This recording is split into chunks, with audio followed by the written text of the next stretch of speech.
Di tengah hutan yang sunyi dan penuh misteri, terdapat sebuah jembatan tua yang telah lama dibiarkan tanpa perawatan. Terletak di antara dua tebing curam, jembatan ini tampak seperti peninggalan zaman lampau, dengan kayu yang lapuk dan besi berkarat yang masih mencoba mempertahankan struktur utuhnya. Udara dingin selalu menyelimuti area tersebut, seolah-olah mengisyaratkan bahwa tempat itu tidak ramah bagi siapapun yang mendekat. Legenda tentang jembatan ini tersebar luas di kalangan penduduk desa terdekat. Konon, jembatan tersebut adalah tempat di mana banyak orang hilang tanpa jejak. Cerita rakyat menyebutkan bahwa setiap malam, suara langkah kaki terdengar dari arah jembatan, meskipun tidak ada seorang pun yang terlihat. Beberapa warga percaya bahwa jiwa-jiwa yang tersesat berkeliaran di sana, menunggu untuk menemukan pengganti mereka agar bisa menyeberang ke dunia lain. Pemandangan di sekitar jembatan semakin menyeramkan saat senja tiba. Bayangan pepohonan yang menjulang tinggi membentik siluet aneh di bawah cahaya rembulan yang redup. Suara angin yang bertiup melalui celah-celah jembatan menghasilkan nada-nada seram yang menambah ketegangan suasana. Setiap langkah yang diambil menuju jembatan terasa seperti mengundang bahaya yang tak terlihat, membuat siapapun yang mendekat merasa seolah-olah sedang diawasi oleh sesuatu yang tidak kasat mata.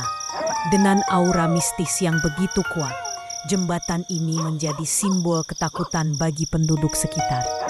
Mereka yang berani mendekat biasanya hanya ingin membuktikan kebenaran cerita tersebut, tetapi jarang ada yang berhasil kembali dengan keselamatan. Kisah-kisah horor yang beredar tidak hanya membangkitkan rasa penasaran, tetapi juga mengisi hati dengan ketakutan akan apa yang mungkin menanti di balik tirai gelap jembatan tersebut.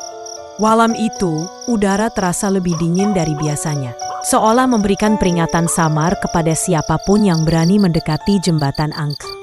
5 teman, Andi, Dinda, Rizky, Misa, dan Yoga, berdiri di tepi hutan, memandangi jembatan tua yang terbentang di atas jurang gelap.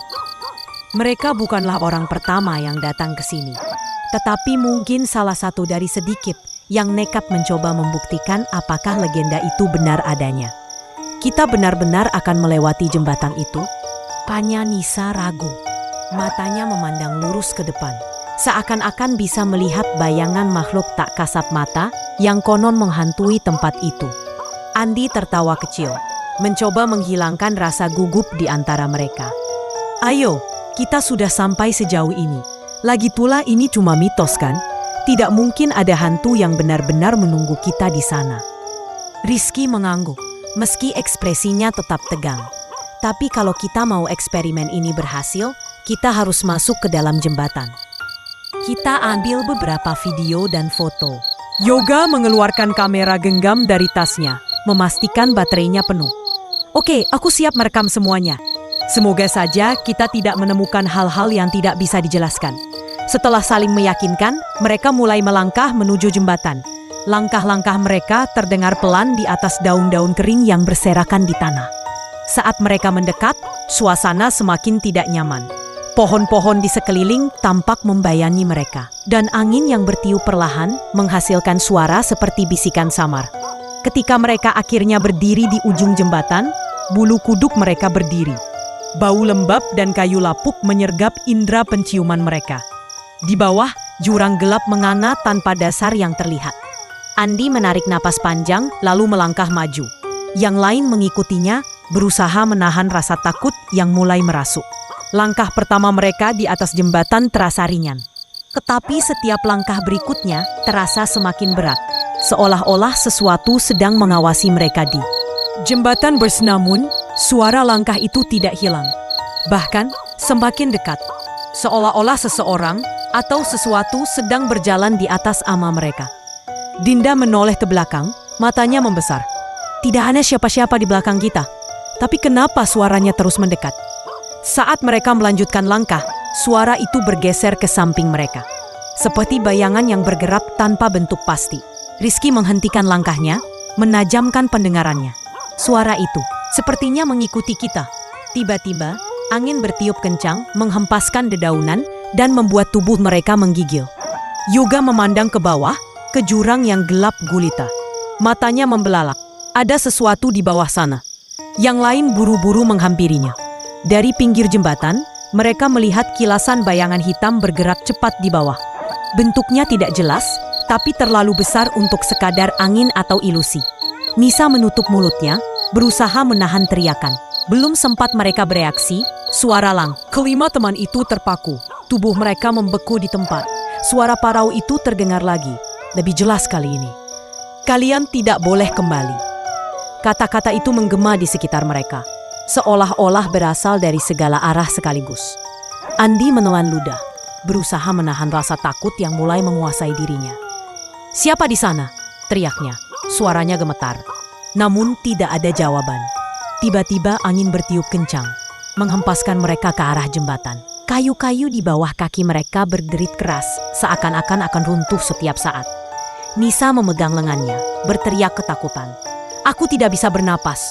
Ini terasa seperti sesuatu sedang menghisap udara."